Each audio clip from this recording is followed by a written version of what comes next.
to the Prophecy Club, where we study and research Bible prophecy. Our topic tonight is the arrival of the Antichrist. Our speaker tonight is uniquely qualified in that he was raised in an Illuminati family for 20 years. He's also a seventh-generation witch. He attained the degree, third-degree witch, and for the last 18 years, he's been speaking out on it since he met Jesus. Will you help me welcome Doc Markey?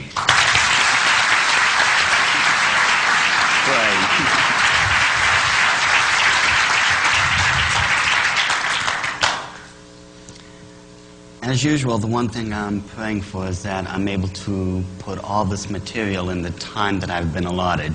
So far, I haven't succeeded once. So if I start moving faster than light, it's only because I'm trying to get all this material in on time. And I'm praying that the camera people will bear with me because I'll be going back and forth to the screen constantly. Now, one of the most common questions people ask me is, how did I get in this mess to begin with? It wasn't my choice. I was raised in an Illuminati family. When I was 3 years old, this is where they brought me to a special ceremony in which I was dedicated to the cause of Lucifer. Now, this is not unusual because in other religions, you will see people bringing their children to their churches, their synagogues, wherever, to have them dedicated to God. In the occult world, they dedicate their children to Lucifer or to Satan, depending on which branch of the occult you're from. In my case, it was to Lucifer. For the next 10 years, I remained in what's known as the outer court. Now, this is best understood as the Illuminati's seminary training ground. This is where you're learning all the religious beliefs, the practices, the rites, the rituals, different spells, incantations, the 8 nights of human sacrifice, all the Sabbaths, the Etzbats, so on and so forth. So by the time I was 13 years old, I was fully initiated as a member of the Illuminati. Towards the end of the ceremony, what they did, they brought forth a book that was made out of lamb's hide. They took a ceremonial knife called athame and they cut my arm wide open. I was passed a quilled feather, and I had to dip it in my own blood and sign my occult name in this book. This book is known as the Book of the Dead, as opposed to what the Christian Bible calls what we have as the Lamb's Book of Life. If you're going to understand the occult, understand it in this way. Everything is based upon a reversal or a counterfeit principle straight from the Scriptures. To this very day, Satan has never had an original idea, and let me tell you, he never will.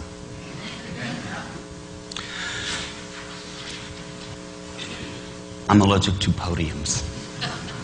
I'm afraid that God may decide to call me to be a preacher.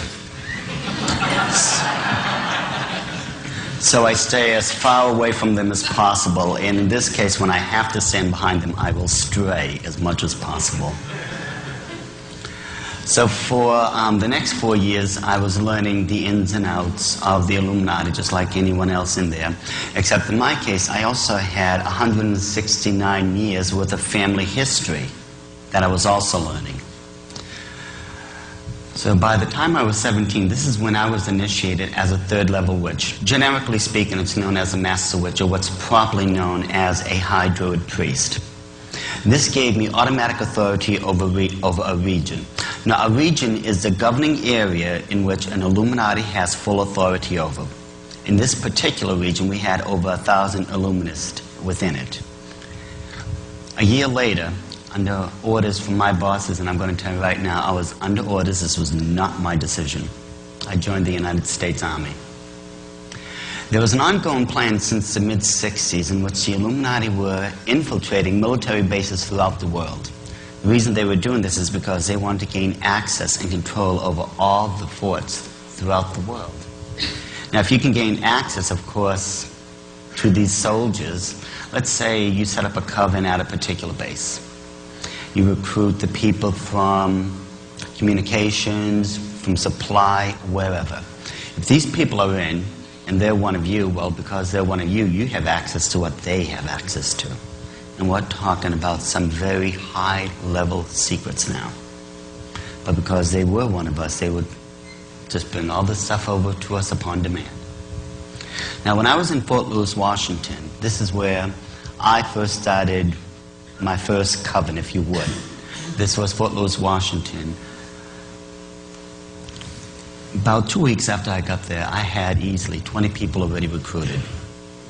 Now, a couple of months into this, we already had at least 100 people at that point. I was basically walking down the street minding my own business when this associate stopped me. It wasn't anyone I really knew too well. It was just someone I happened to have bumped into every now and then. At the end of the conversation, he asked me what I thought was a very ridiculous question.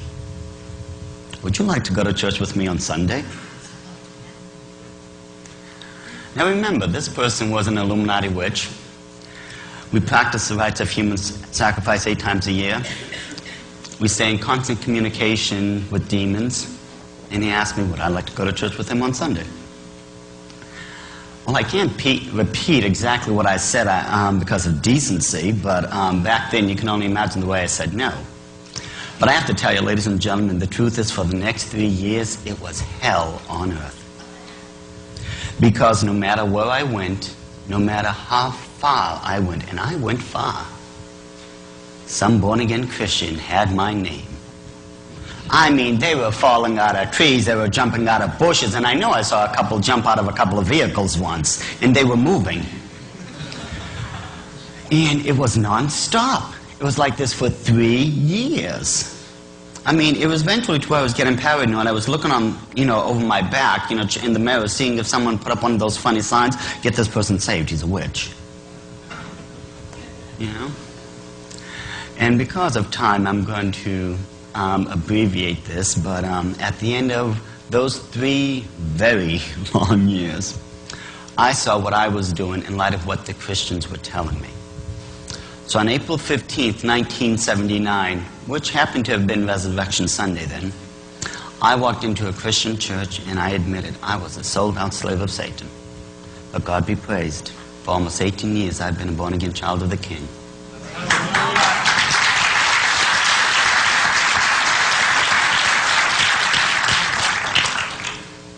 And that's when my life really became interesting. Shortly afterwards, I decided to go to Louisiana Baptist University, Shreveport, where I wanted to get my Christian education. When I was in the military, I did get, my college degree. But right now, I figured it's about time I go into the Christian world, get my Christian education, see what this was all about. This was only about maybe a year and a half after I was saved, something like that. Poor Jimmy Thorpe. That was the chancellor of my university. And I gave that man every gray hair he has to this very day. I did. I admit it. I mean, he had it coming to him anyways. Oh, he did, honest, because the first thing he did, the very first day he met me, he said, young man, I have 2 lists. One of them is a president's list. You get a 3.50 average and above, you'll be on that list. You get on my nerves, you'll be on my hit list. I looked him dead in the eye and said, and I'm going to be on both of them. And I was. And to this very day, I think whenever I get anywhere near the university, Jimmy just gets another gray hair.